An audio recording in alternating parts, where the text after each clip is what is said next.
غم ہے یا خوشی ہے تو، زندگی ہے تو، زندگی ہے تو، کہ دائیں چین کی گھڑی ہے تو،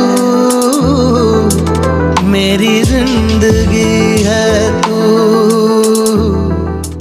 کہانی کا آغاز ایک گھر سے ہوتا ہے جہاں شادی کی تیاری زور و شور سے جاری ہے۔ صبح سویرے گھر میں سب مصروف ہیں، لیکن چیزیں اپنی جگہ پر نہیں ملتی۔ روحان کے باپ صبح چائے بنانے آتے ہیں، شکر تو مل جاتی ہے لیکن چائے کی پتی نہیں۔ پتہ چلتا ہے کہ رات روحان کے دوست آئے ہوئے تھے۔ شادی والے دن کی بھاگ دوڑ میں سب پریشان ہیں، مگر مزہ بھی چلتا رہتا ہے۔ عائزہ اور اسد کی شادی ہونے والی ہے۔ عائزہ اندر سے پریشان ہے۔ وہ کہتی ہے کہ 2 سال سے منگنی ہے، مگر اسد نے کبھی اسے ٹھیک سے سمجھا نہیں۔ ماں اسے سمجھاتی ہے کہ اگر محبت ایک طرفہ ہو تو رشتہ چلانا مشکل ہو جاتا ہے، مگر عائزہ کو ہمت کرنی ہوگی۔ ماں اسے سکھاتی ہے کہ سسرال میں جگہ خود بنانی پڑتی ہے، کوئی کسی کو آسانی سے جگہ نہیں دیتا۔ بیٹی، تمہیں ان کے دلوں میں عادت بن کر رہنا ہے۔ دوسری طرف گھر کے مرد حضرات شادی کی تیاریوں میں لگے ہیں۔ روحان، جو شرارتی اور ہلکے پھلکے مزاج کا ہے، اپنے بھائی کی شادی کو ایک مذاقی انداز میں لے رہا ہے۔ بھائی کہتا ہے کہ اگر بارات لیٹ ہوئی تو تمہاری وجہ سے ہوگی، اور روحان اپنی شرارتوں میں مصروف رہتا ہے۔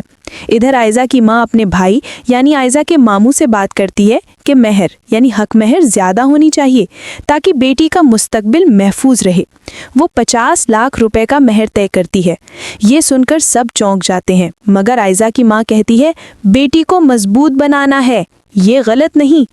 شادی کے دن عائزہ کا جوڑا، میک اپ اور تیاریاں دکھائی جاتی ہیں۔ عائزہ کو اپنا میک اپ پسند نہیں آتا۔ وہ کہتی ہے مجھے نو میک اپ لک چاہیے، ڈارک کلر نہیں۔ یہ اس کے حساس مگر مضبوط کردار کو ظاہر کرتا ہے۔ شادی کے موقع پر عاشر یعنی اسد کا بھائی کی دوست ایشال بھی آتی ہے۔ وہ عاشر سے یونیورسٹی کی دوست ہے اور روحان کی دلچسپی فوراً اس میں ظاہر ہوتی ہے۔ روحان اسے دیکھ کر مذاق کرتا ہے اور ایشال ہنس کر بات بدل دیتی ہے۔ ادھر نکاح کی تیاری ہوتی ہے۔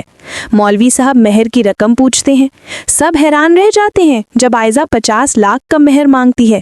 خاندان کے کچھ لوگ اعتراض کرتے ہیں، مگر آخرکار وہی رقم لکھی جاتی ہے۔ شادی کے دوران ایک مزاحیہ مگر تلخ واقعہ ہوتا ہے۔ روحان ایک رسم کے دوران عنایہ کو مذاق میں اٹھا دیتا ہے، جس پر عنایہ ناراض ہو جاتی ہے۔ وہ سب کے سامنے روحان سے معافی مانگنے کا مطالبہ کرتی ہے۔ عاشر معاملہ سنبھالتا ہے، لیکن عنایہ کہتی ہے جب تک روحان سب کے سامنے سوری نہیں کہے گا یہ رسم مکمل نہیں ہوگی۔ آخرکار روحان معافی مانگ لیتا ہے۔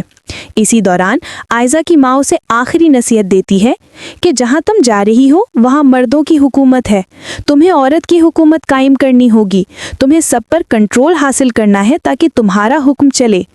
عائزہ کہتی ہے میرا مقام اس گھر میں سب رشتوں سے اونچا ہوگا، اور یوں کہانی کی پہلی قسط ختم ہوتی ہے، جہاں شادی تو ہو جاتی ہے مگر رشتوں میں طاقت، انا اور چالوں کا کھیل شروع ہو چکا ہے۔